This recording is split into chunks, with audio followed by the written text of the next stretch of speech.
11वी-12वी विद्यार्थ्यांसाठी मोठी बातमी.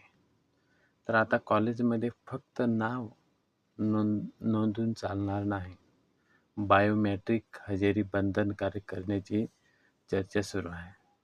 म्हणजेच फिंगरप्रिंट किंवा फेस स्कॅन केल्याशिवाय हजेरी लागणार नाही आणि यामुळे बनावट हजेरीला बसणारा आळा आणि विद्यार्थ्याची जी उपस्थिती आहे थेट डिजिटल रेकॉर्डमध्ये जाणार आणि काही जण या निर्णयाचं स्वागत करत आहेत, तर काही विद्यार्थी म्हणत आहेत की प्रायव्हसीच काय?